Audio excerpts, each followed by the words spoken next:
Hello, everyone. I'm back again. And I'm going to be doing a couple of these videos because I just feel it's on my heart that I should share. Um, really, as a way to connect with people because everyone's suffering. And a lot of people, I know through social media, people share their stories, and you'll be surprised how many people resonate with other people's stories or are going through struggles or going through things, and it becomes a resource or a tool that that person can help. So I don't know, I feel it in my heart to do these random videos, and if it helps someone else, then I guess I'm meeting my goal.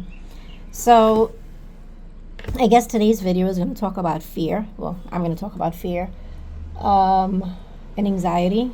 So I'm like a big baby. I'm also a person that worries a lot, and I've always been like that ever since I was a kid. There was always this fear, and just not a good thing, and it carried over into my adulthood.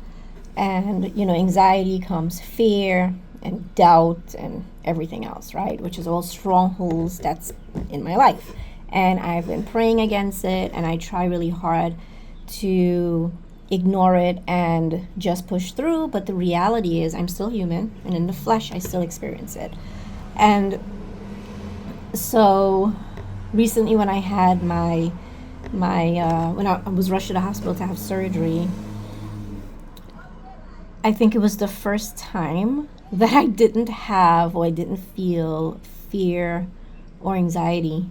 I was in so much pain that I just wanted the pain to go, and I was at the point where I didn't care what they did as long as I wasn't in experience the discomfort that I was experiencing. And so I remember having to call the ambulance, and I explained to them what I was experiencing, and they said, well, you can stay home and maybe it'll just go away. And something just told me, no, you cannot stay home. It's not going to go away. You need to go to the hospital. And so I'm glad I made that decision and went to the hospital. And, they did all these tests, and they came back and they told me what was wrong. They gave me morphine. They gave me, heavy narcotics, and the pain just was not budging. I wouldn't compare it to birth pain. It was just a pain on a different level. And I guess how my body was processing it was really weird. And just to let you, I don't know who knows it, but it was my gallbladder. My gallbladder had become gangrenic, and I had gallstones. So I was like, if I didn't go in, I probably would have been dead because it was leaking into my stomach. It was just a mess. So all the pain medications they gave me did not work. And then eventually they came back, and they told me, they was like, listen, it's really bad. It's gangrenic. It's this, it's that. We have to rush you into surgery. And so I had no fear. I trusted God. I wanted the pain. I wasn't even thinking, and I'm this type of person where I'd research things and every little details, and then it's like I like self-sabotage myself. It's actually dangerous for me because it's like I would research things and put myself into a panic mode because I know the next steps. And in this situation, I just didn't have it in me. I was like, just do what you have to do. They were like, the surgery is going to be, I don't know, an hour long, 2 hours. Surgery was way longer than that, more complicated. And I didn't have fear. I didn't have anxiety. One of the thing in the back of my mind really was, what about Daniel, right? Is Daniel in my mind? I'm like, okay, well, I know before I left for the hospital, I prepared his medications, so he's good to go. I know his sitter's coming. I know his siblings are going to watch him overnight. I do remember, the doctor coming and saying, well, you're going to need surgery and you're going to be rushed into surgery. I don't know what, I really wasn't rushed into surgery. I had to wait 48 hours because they couldn't find an operating room for me. But anyway, I was concerned about that because I'm like, he can't take care of himself. And I needed to make sure that, like, I know his sitter was going to be there, but I also need to communicate the different ways, different medications he needs to his siblings and how it was supposed to be dispersed. And so that kind of like crossed my mind, and I got to the point where it's like, you know what? My kids are not stupid. They've lived with, with us in the house. They know what it's like to be around their brother. They've taken care of their brother in the past, continue to take care of their brother and be supportive. And so I don't even know. I think it might have been like a maternal thing. And so I had to like shut that down. And just knowing that I had the support, like how my kids stepped up and, I didn't have to tell them to do X, Y, and Z. They knew what to do. I got on a video camera with whatever strength I had left, and explained the different medication. And his sitter, was able to put in extra hours. So he had round the clock 24-hour individuals with him, that he was never left alone, thank God.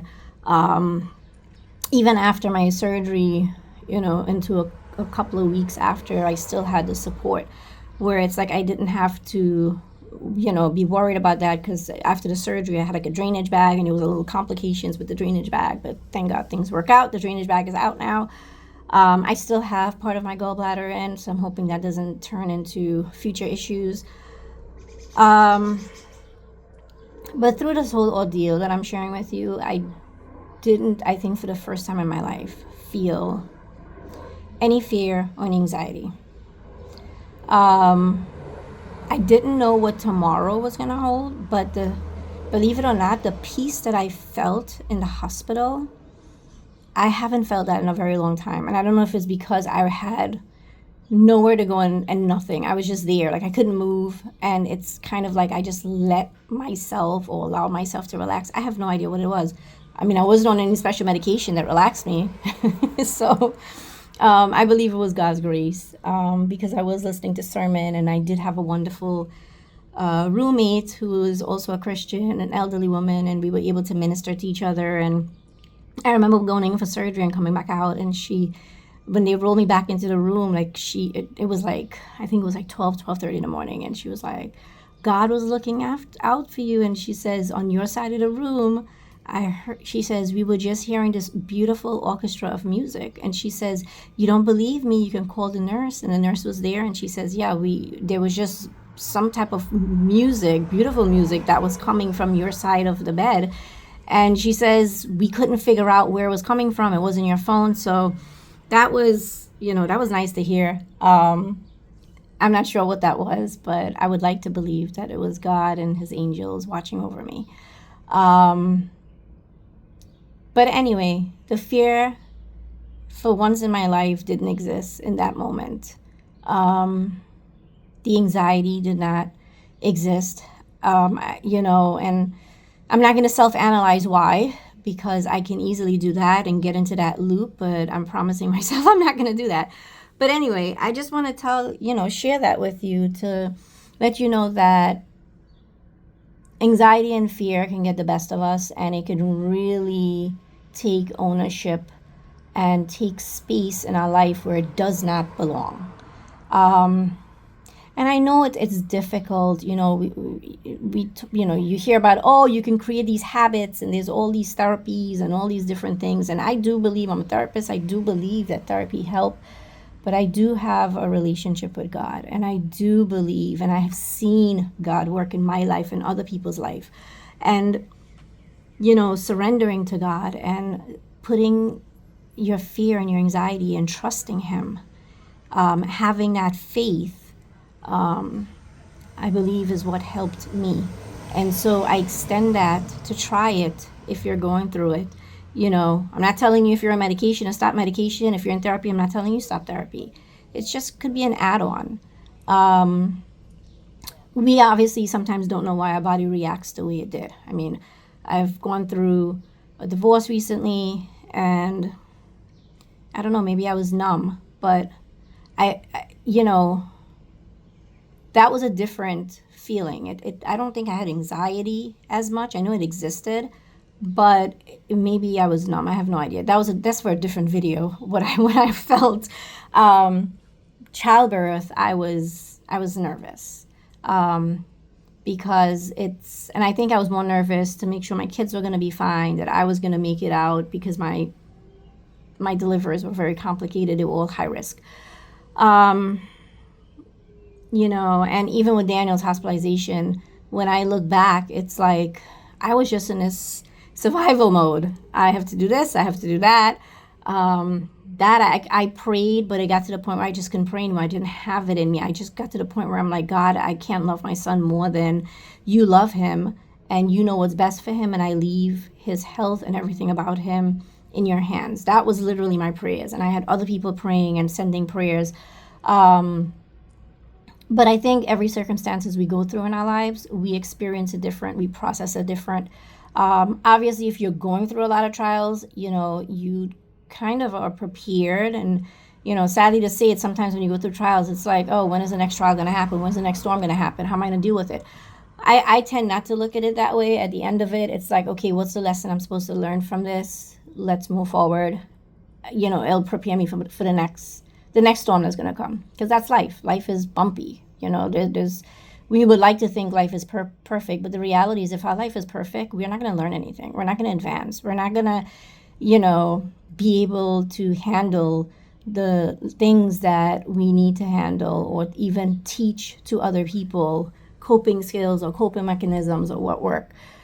So my question to you is, how are you handling your fear and your anxiety? Are you allowing it to be a stronghold where it cripples you, where it's like you freeze and you can't do anything? And if that's what you're experiencing, I'm not here to judge you. I'm not here to judge you at all.